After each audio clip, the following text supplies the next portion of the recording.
नमस्कार मैत्रिणींनो, आज आपण छानसे रव्याचे लाडू कसे बनवायचे आहेत ते बघणार आहोत।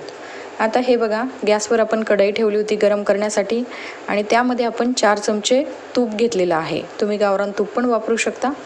आणि यामध्ये आपल्याला रवा घालून घ्यायचा। हा रवा जो आहे तो आपण 1 किलो घेतलेला आहे।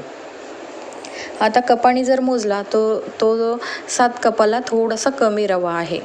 आणि हा व्यवस्थित जे तूप आपण घातलेला आहे या तुपामध्ये आपल्याला व्यवस्थित तो हलका कलर बदलेपर्यंत भाजून घ्यायचा आहे। कारण खूप पण नाही भाजायचा, कारण रव्याची लाडूची टेस्ट जी आहे ती परत वेगळी लागते।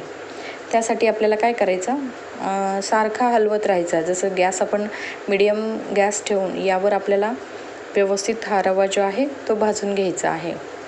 आता याला कमीत कमी 1 किलो रवा भाजण्यासाठी 25 ते 30 मिनटं लागलेले आहेत। म्हणजे 25 ते 30 मिनटंमध्ये हा रवा जो आहे तो अगदी व्यवस्थित भाजला जातो। आणि गॅस कमी करून आपल्याला हा रवा भाजायचा आहे।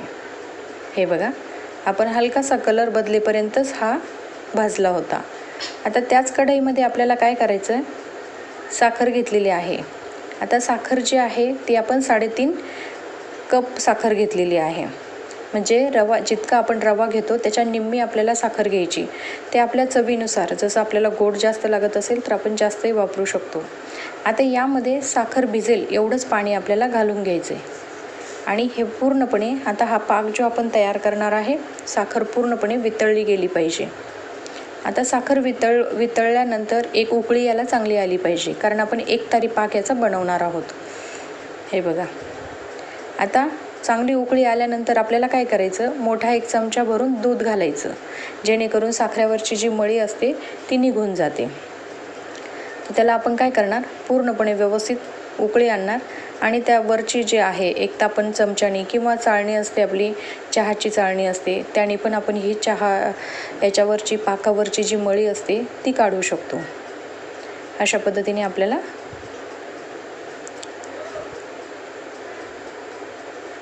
पाकाची जी मळी आहे ती व्यवस्थित काढून घ्यायची आहे।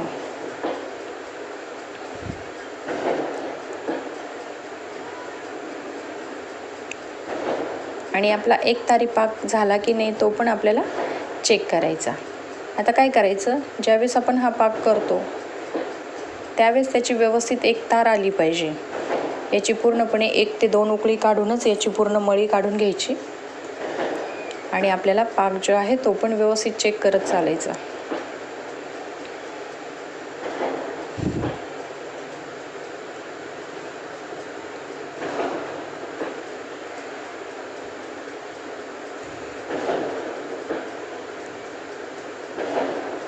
हे बघा, आता आपल्याला पाकाला पण चांगली उकळी आलेली आहे। तर ज्यावेळेस आपण यामध्ये 1 चमचा विलायची पावडर पण घालायची। ज्यावेळेस चांगली उकळी येते त्यावेळेस आपल्याला ही एक तार बनली की नाही ती चेक करून बघायची। हे बघा, अशा पद्धतीने आपल्याला एक तारी पाक आपल्याला करायचा आहे। तर अशा पद्धतीने हा पाक तयार झाला पाहिजे।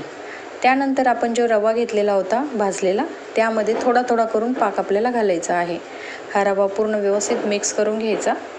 एकदम पाक नाही घालायचा, 2दा किंवा 3दा करून आपल्याला हा पाक यामध्ये घालायचा आहे। आता हे बघा, उरलेला पाक पण आपण यामध्ये घालून घेऊ। आता व्यवस्थित हे मिश्रण मिक्स करून घेणार।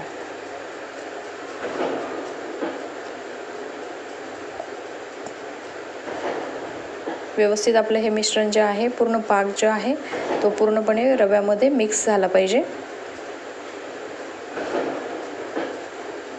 आणि थोडेसे कोमट झाल्यानंतर, जसं हा पाक आपण टाकल्यानंतर एकदम गरम असतं, थोडंसं याचं हलकंसं थंड होऊ द्यायचं। आणि लगेच याचे लाडू जे आहे ते आपल्याला बांधावे लागतात, कारण खूप जर वेळ ठेवलं तर त्यामध्ये कडकपणा येतो। आणि जर कडकपणा आला तर त्याला काय करायचं, यामध्ये दुधाचा 1 शिपका मारायचा। कारण थोडंसं 3 ते 4 पोह्याचे जे चमचे असतात, 3-4 चमचे दूध गरम करून यामध्ये आपल्याला वरून दूध घालून घ्यायचं आणि मिक्स करून घ्यायचं। आणि मिक्स केल्यानंतर ताबडतोब आपल्याला हे लाडू जे आहे ते व्यवस्थित बांधून घ्यायचे. तर अशा पद्धतीने आपले हे लाडू जे आहे रव्याचे ते तयार होतात.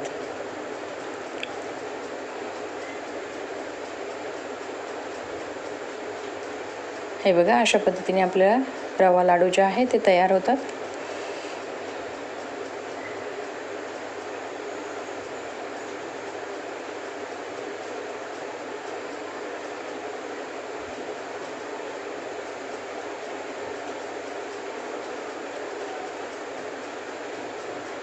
अशा पद्धतीने आपल्याला सगळे लाडू जे आहे ते बनवून घ्यायचे आहे, कारण गरमच लाडू हे आपण तयार करून घेऊ. अशा पद्धतीने आपले सगळे लाडू जे आहे ते तयार झालेले आहे. व्हिडिओ आवडला तर लाईक करा, शेअर करा आणि आमच्या चॅनलला सबस्क्राईब करा. धन्यवाद.